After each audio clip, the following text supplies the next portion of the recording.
Yo, finally available na here in the Philippines, no? Ang Warner Brothers Discovery streaming platform na Max. Bale itong streaming platform na to, no? Ito yung dating HBO Go, no, dito sa Asia, na ngayon ay Max na. Sa mga hindi kasi nakakaalam, no? Dati dito sa US merong HBO Max at dito sa Asia ay merong HBO Go, no? Pero itong Max na to actually matagal na tong, kung di ako nagkakamali, last year yata or tama, parang last year 2023 yung HBO Max ng US pinalitan nila ng pangalan na Max, no? Bali tinanggal na yung HBO, bali Max na lang.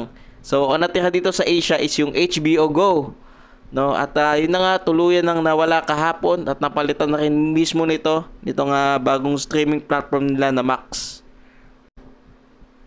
Syempre naman, mas pinaganda, mas pina-level up, no, yung mga content na nakalagay dito. May unlimited movies and TV series, no, na especially yung mga movie ng Warner Brothers, no. At syempre, good news din to sa mga fan ng DC. Yan, sa mga hero ng DC. Yan, mapapanood nyo siya dito ng kompleto. Bali nga kahapon sa paglo-launch ito, no, nagkaroon pa ng event, no, sa BGC. Dumating pa nga doon yung hindi ako fan ng Harry Potter, pero may dumating doon na cast ng Harry Potter. Nasabi nila magkapatid daw or kambal. Kung di ako nagkakamali, no. Kumbaga, nagpunta din sila sa event na yon para yun nga i-promote itong bagong streaming platform ng Warner Brothers na Max.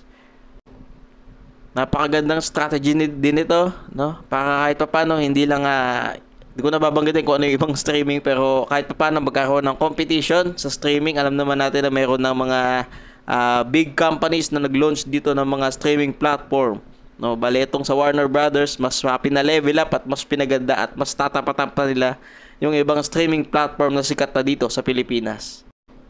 Bali, ang kanyang mobile plan is very affordable, no? 149 a month. At kung gusto mo naman ng plan na pang isang taon na, 1,040 pesos. Yun, bali congrats sa Warner Brothers Discovery, no? Pwede rin yung mga palang mapanood sa YouTube, yung mga trailer niya, yung mga upcoming movies and series na ipapalabas sa streaming ito, saka Max Asia, no? Max Asia YouTube channel.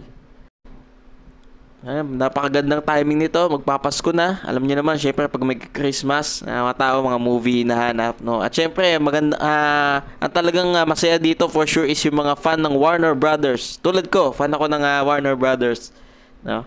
So, yun lang guys. Yan. Congrats ulit sa Warner Brothers Discovery for the new streaming na nilaunch dito, ang Max. Yun lang.